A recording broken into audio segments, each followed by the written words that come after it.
전문가의 시선으로 글로벌 시장을 전망하고 그 이슈를 살펴보겠습니다. 굿모닝 인베스팅닷컴. 오늘도 인베스팅닷컴 허재범 지사장과 함께 이야기 나눠보겠습니다. 어서 오세요. 안녕하십니까? 네, 안녕하세요. 자, 오늘도 저희가 이번 주에 우리가 눈여겨봐야 될 것들 몇 가지 짚어보면서 또 종목에 대한 이야기까지 여러분들에게 전해드릴 겁니다. 특히 저희가 자주 말씀드리는 거지만 다른 방송에서 보기 힘든 미국 종목들 많이 나오니까요. 저희와 함께 해주시면 좋을 것 같아요. 먼저 이번 주에 우리가 좀 지켜봐야 될 세 가지 이슈 가운데 가장 큰 게 바로 채권 수익률의 역전이 좀 정상화가 되긴 했는데 네. 지금까지의 채권 수익률 역전과 이번 수익률 역전은 좀 다른가 이거거든요. 그렇죠. 지난 60년 동안 그 채권 수익률 장단기 금리가 역전이 되면은 그 경기 침체로 이어졌죠. 네. 근데 요번에는 좀 틀리다고 하는 게 전 그 연준 의장을 지낸 그 제닛 옐런이나 네. 그다음에 누구나 다 아시겠습니다만은 그 그린스펀 그 연준 의장이죠. 네. 요번은 좀 틀리다는 거죠. 근데 우선 제 경험으로 보면은 지금 현재 그 금리 역전, 그 채권 수익률이 역전된 것은 지금 전 세계가 그 작년 2018년도 연준만 그 양적 네네. 완화죠. QE를 축소를 시키고 대차 대조표 그를 줄이는 식으로 갔습니다만은 그 2017년까지 전 세계 중앙은행들이 양적 완화를 통해서 그렇죠. 경기 부양을 시켰습니다. 이제 그런 부분도 있고 지금 현재 그 금리 그 역전 현상은 그 이전과는 조금 다른 양상이라고 하는 게 네. 결국은 그 채권 수익률에 대한 그 아비트리지죠. 네. 즉 미국만 지금 채권 수익률이 좋고 그 독일도 마이너스, 그렇죠. 분투도 마이너스죠. 일본도 마이너스죠. 마이너스고. 즉 그렇다면은 누구나 지금 그 안전자산으로 가장 선호할 수 있는 게 미국의 미국 채권이겠죠. 채권이죠. 네. 그렇게 되면은 미국 채권에 대한 수요가 몰리게 되고 수익률은 빠지게 되죠. 그렇죠. 즉 그렇게 되면서 금리가 역전되는 거죠. 그리고 지금 현재 그러니까 이렇게 볼 수 있는 거네요. 그러니까 10년물과 같은 장기 금리 채권의 수익률에는 예. 미국 경기에 대한 미래 경기에 대한 그 기대 심리가 반영이 그렇죠. 되어 있는데 예. 기대 심리가 무너졌다기보다는 다른 채권들의 수익률이 너무 안 좋다 보니까 그렇습니다. 미국 채권을 사다 예. 보니 떨어진 거다. 그래서 일종의 역전이 재정 거래가 나타난다. 되죠. 그 독일 네. 분트 같은 경우는 그냥 팔고 아, 그 미 채권을 사는 그런 형태가 되기 때문에 그 어느 정도 금리 일시적인 금리 역전 현상. 물론 지금 3개월물과 10년물의 금리 역전 현상은 계속되고 있습니다만은 네.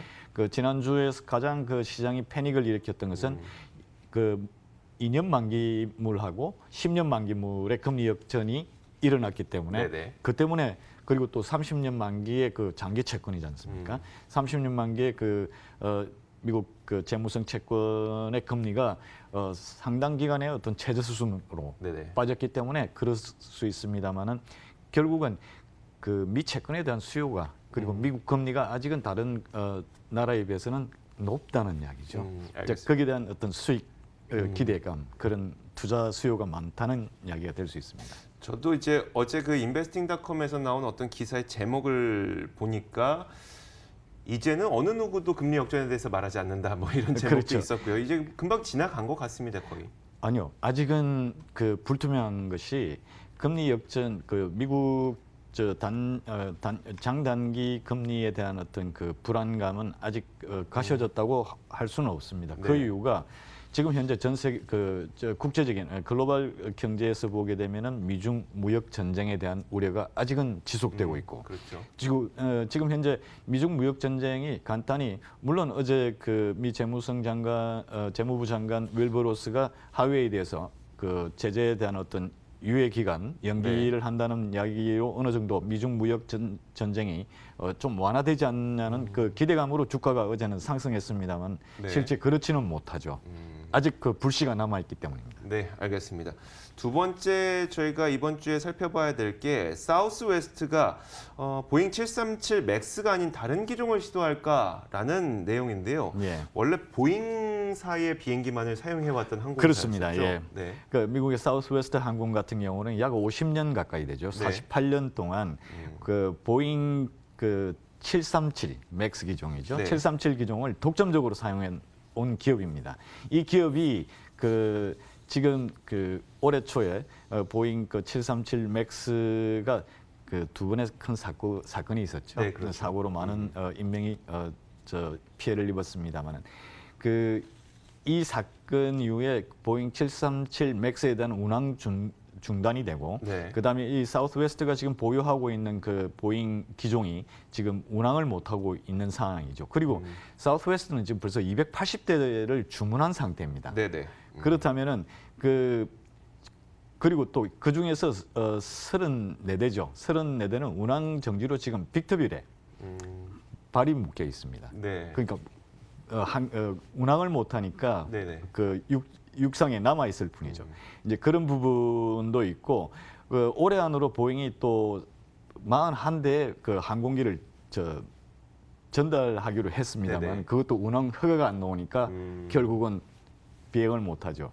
그래서 이제 그동안 50년 가까이 그 보잉 기종만 사용했던 그 사우스웨스트가 과연 에어버스나 다른 그 기종으로 바꿀 수 있을까에 대한 이야기가 있었습니다만 네. 사실상 그 시애틀 타임즈에 저명한 그 항공 우주 전문 기자 도미닉 게이츠라는 사람이 지난주에 이야기한 부분이 있습니다. 네. 예, 협동기라고 해서 좀 협소한 네네. 그러니까 예를 들어서 장거리 한 12시간 비행을 하시게 되면은 그 좌석이 많죠. 네네. 좌석이 넓지 않습니까? 그런데 지금 한일 간에 운항되는 그 조그만한 6좌석 네네. 좌우로 세 좌석씩 좌석씩. 네.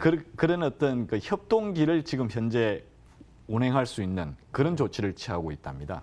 그 이야기는 갑자기 그 보잉 외 에어버스 기종을 도입했을 경우 운항 항공기 정비사나 네네. 그다음에 조종사죠. 네. 조종사도 그 항공기에 맞는 맞아요.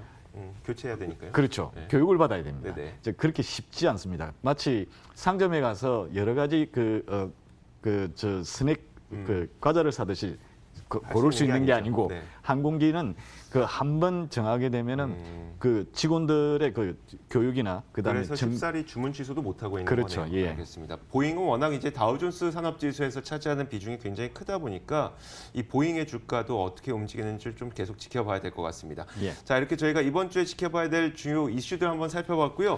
인베스팅닷컴이 꼽은 선택한 종목들 한번 공개해드리도록 하겠습니다. 어떤 종목일까요? 만나보시죠. 자, 바로 애플입니다. 어떤 제목을 꼽아봤을까요? 팀쿡의 고자질, 누구나 다 아실 겁니다. 에스티로더 한번 보죠. 자, 에스티로더는 진정한 미인주로 등극했습니다. PGN이 주가가 굉장히 급락했죠. 산불의 후폭풍 때문이었습니다. 이어서 테슬라 보도록 하겠습니다. 테슬라는 태양을 피하지 않는 방법. 무슨 내용인지 어느 정도 짐작은 되네요.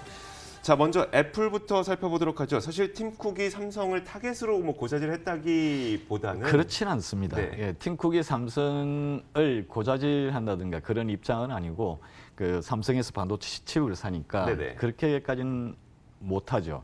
삼성은 사실상 지금 베트남이나 다른 쪽에서 반도체 칩을 생산해서 미국에 수출하는 네. 사항이고 팀쿡의 애플 같은 경우는 지금 팍스콘이라고 네. 중국에서 그렇죠. 부품을 제조해서 애플 아이폰을 만들고 있습니다만은 이제 지난주 16일이죠. 네. 16일 백악관에서 트럼프 대통령하고 팀쿡하고 이제 저녁 식사를 미팅을 하면서. 저녁을 같이 하면서 이제 나온 이야기가 삼성은 관세를 내지 않는다는 이야기죠. 애플은 관세를 내야 되지만 네네. 그래서 차별 대우에 대한 이야기를 한 겁니다. 근데 그 이야기 때문에 삼성 주식이 어떻게 영향을 받을지는 모르겠습니다만은 그 이야기는 그에 대한 이제 팀쿡의 호소보다는 가장 중요한 것은 트럼프 대통령의 반응입니다. 네. 즉 애플은 미국 회사고 부품만 중국에서 생산할 뿐인데 거기에 대해서 아주 호의적인 반응을 보였기 때문에 애플이 어제 많이 올랐죠. 애플이 이런 얘기를 했던 이유는 뭘까요? 일단 관세에 대한 불견등이죠.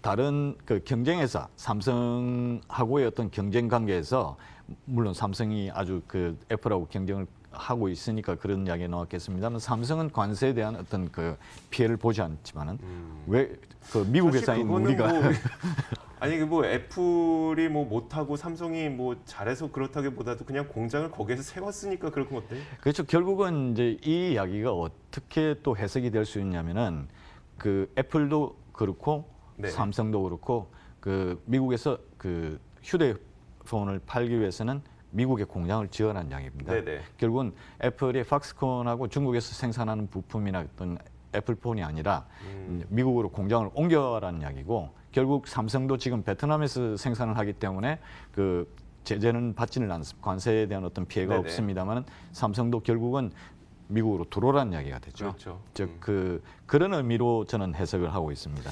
제가 봤을 때는 이제 그 애플의 팀 쿡 CEO는 이제 관세 분쟁이 너무 심화되면 기업들이 힘듭니다에 대한 메시지를 전달하려고 했습니다만 트럼프 대통령은 아 그래 삼성이 안 되니까 우리가 좀 지취해줄게 이런 식으로 좀 약간 좀 그런 식으로 다른 시장은 식으로, 받아들이고 있는 거죠. 받아들이고 있는 것 같습니다. 자 이어서 에스티로더는 저희가 앞서 짚어봤기 때문에 다음 기업 한번 보도록 하겠습니다. PG&E 사실 익숙하지 않은 기업이긴 한데 에너지 그 개발하고 생산하는 기업이죠. 예, 네. 정확하게 이야기하면 Pacific Gas and Electric입니다. 네네. 그 미국 서부 최대 전력 회사죠.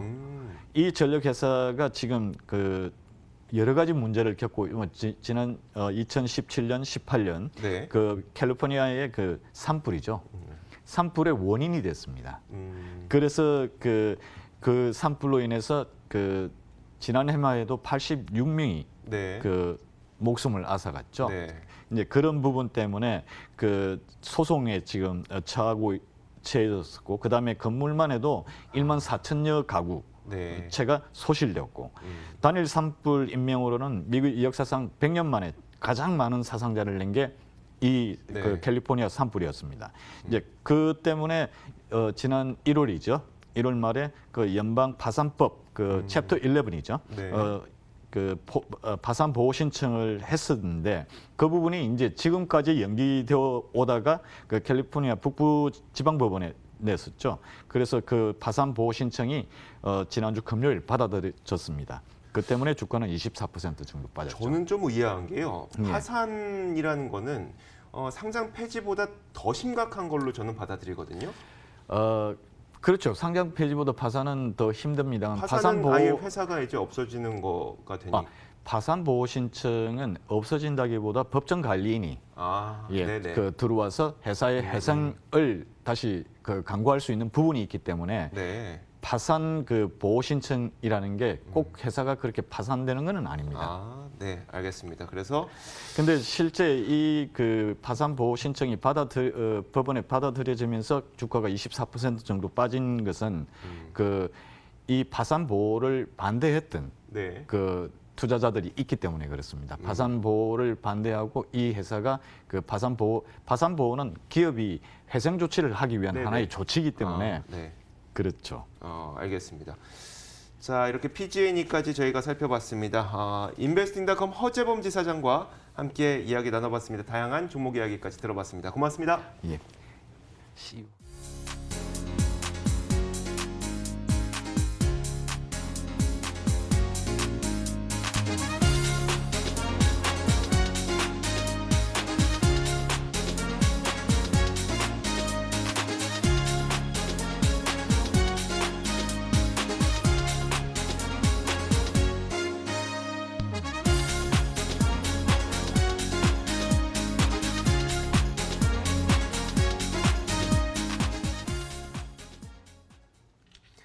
굿모닝 530 글로벌 1부는 여기서 마치도록 하겠고요. 잠시 10분 쉬었다가 2부로 돌아오도록 하겠습니다. 잠시 후에 뵙겠습니다.